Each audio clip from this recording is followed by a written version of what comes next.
Today's session we are going to see what is meant by synchronous data transfer and what is meant by asynchronous data transfer and what is the difference between the two types of data transfer. So in this class we are going to cover this particular topic. So in this first one, as a first one, we are going to see the different types of data transfer. Before getting into the different types of data transfer, first I wanted to say why this serial communication is very important. So in case of serial communication, the embedded system, the important aspect of the embedded system is getting increased. Therefore, we need a good understanding of data transfer. So there are two broad classification of serial communication. The first one is going to be synchronous, another one is going to be an asynchronous communication. So in case of synchronous data transfer, the diagram what we have shown, it represents the synchronous data transfer. Here the clock signal plays a vital role in case of your asynchronous data synchronous data transfer. So you could see a transmitter and a receiver, and here there is a clock pulse. So the clock pulse whatever I have shown over here, it is going to be common to both transmitter as well as your receiver. So the clock frequency will make the transmitter and the receiver to operate at the same frequency. Therefore, the data transfer rate between the transmitter and the receiver is going to be common. And the data to be transmitted is placed on the transmitting channel, and this is the ground. So why the ground is important in the sense, when you are transmitting the data, you will have a start bit and a stop bit where the bits of data will be transmitted through the transmitting channel in the form of binary pulses. So it is the general diagram that represents your synchronous data transfer, and moreover the asynchronous data transfer bits will be like this. So here you are having a start bit, stop bit. The major difference between your synchronous data transfer and asynchronous data transfer is, in case of synchronous data transfer, you will be having a clock pulse. Whereas in case of asynchronous data transfer, you don't have any clock pulse. And a large like to transfer the data from your transmitter to the receiving end, you have to find a large number of different standards and protocols for this communication, ranging from a very simple to the complicated one of protocols. So here when you are transferring the data by means of asynchronous, we are not going to use a clock pulse between your transmitter and the receiver. You are not going to pulse the transmitter and receiver at one particular frequency. Instead of that, you are going to insert a bit called start bit and stop bit. First start bit will be there, so only one bit will be configured. So here when your start bit is going to be 0, so when the start bit shown over here, if it is going to be 0, then the bit whatever it is available as a first, that is D0 will be D0 whatever shown over here, it will be transmitted first as a output to your receiver. So whichever data is available as a first bit, that will be transmitted from your transmitting end to your receiving it. So this is a form of a data framing, and also here the bits are shifted out in this order only. First B0 will be there. For example, if you wanted to transmit an 8-bit data, you consider you want to transmit an 8-bit data, that is 10101100. It is going to be your 8-bit data. This is going to be your bit 0, bit 1, and likewise it goes on till bit 7.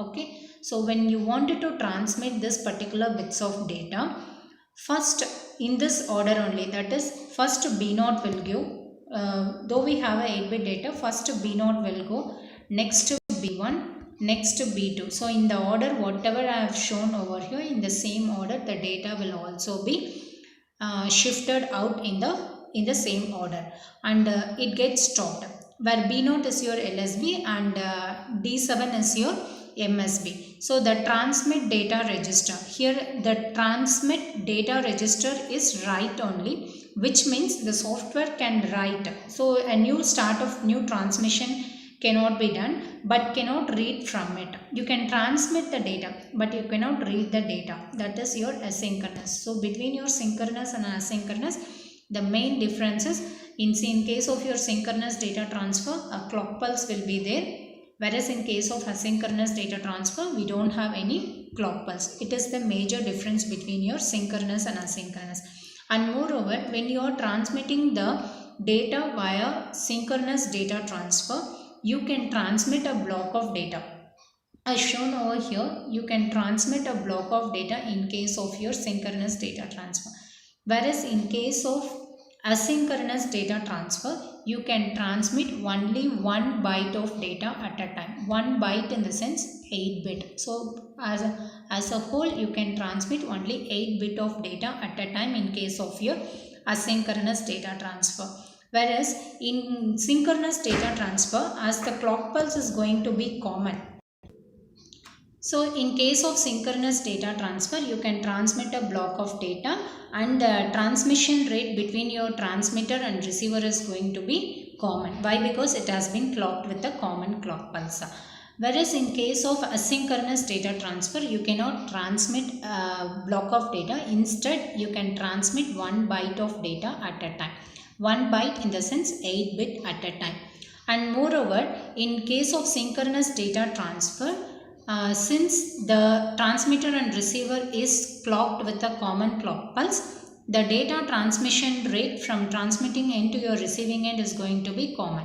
Whereas in case of asynchronous data transfer, there is no clock pulse. Instead, in addition with that, you will be having a start bit and stop bit. So here, in case of your synchronous data transfer, once the clock pulse is initiated, the data transfer rate takes place.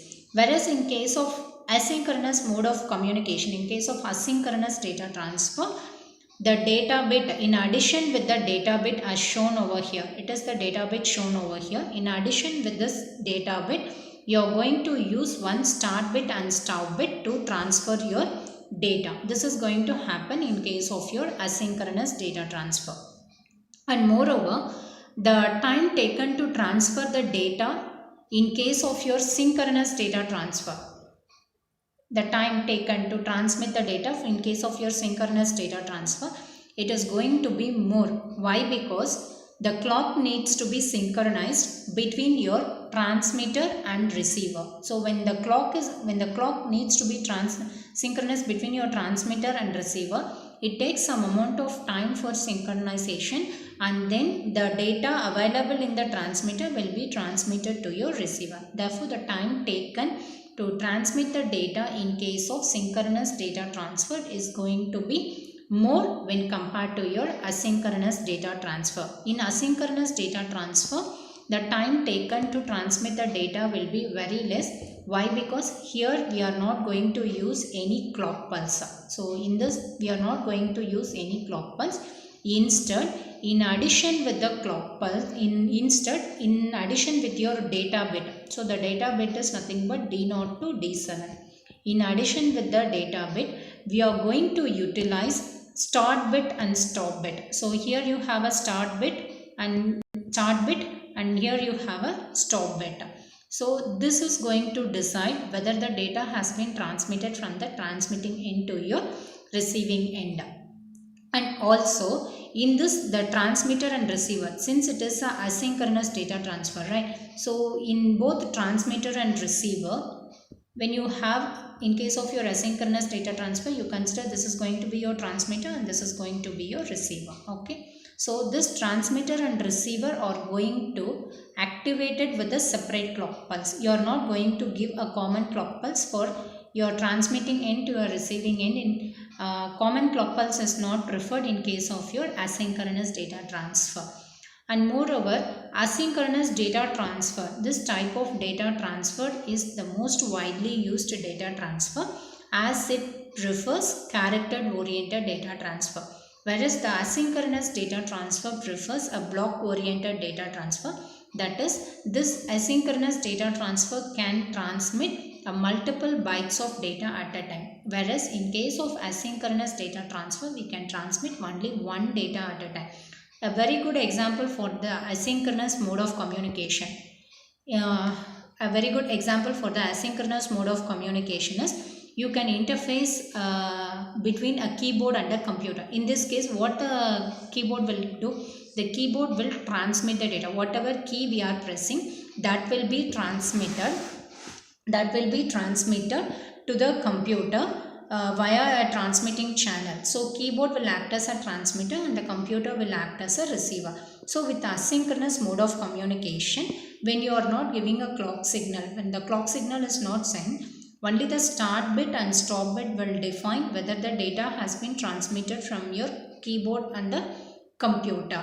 So here why this form, there are a number of reasons why this form of communication might be desirable over synchronous communication is, one major advantage is in case of asynchronous data transfer, the data transmission rate will be fast and the clock and the physical line for the clock is not required. Also in case of asynchronous communication, it is better to be used for a longer distance, whereas synchronous data transfer is preferred only for a shorter distance. And if we try to synchronize a remote receiver by sending the clock signal, due to the propagation relay and inference, the validity of the clock is getting lost. That is why we are not trying to synchronize the clock pulses between the transmitting end and the receiving end. This is the common points that we need to keep it in mind when we are doing the synchronous data transfer and asynchronous data transfer. So as we discussed earlier, the synchronous data transfer is going to transmit a block of data at a time and it is going to use a common clock pulse, and between your transmitting and receiving end the clock pulse will be synchronized. Therefore the time taken to transfer the data is going to be more. So all these points has been discussed in the has been discussed, and moreover this synchronous serial communication is widely used for block oriented data transmission. And also we have discussed the following points in the asynchronous data transmission. And asynchronous data transmission, one point I forgot to tell, the asynchronous data transmission baud rate, the data transfer rate mainly depends on the transmitting channel, that is based on the availability of the start bit and stop bits from your transmitting end to your receiving end. The baud rate control can be 1200, 2400, 4800, 9600, 57600. So like this you can have a baud rate control. And one advantage of using this asynchronous data transfer is you can use this as a hotspot connection. For example, in case of your hotspot, from one mobile you can connect to a maximum of 5 connections, and it means that only the first main server is going to be the main, and from there you can connect 5 different connections. So the data flow control will be there and framing will also be there. So the host will have a control towards the supply of the data bits towards the other hotspot connections. And moreover, the transmission and reception control will also be there. Why we are saying the transmitting and the receiving channel will have a control, in the sense we have a start bit and stop bit. The start bit and stop bit will define when we need to transmit the data and when we need to stop receiving the data. Suppose if you are having an error, even the error correction is in case of your asynchronous data transfer. That is why the asynchronous data transfer is the most preferable data transfer.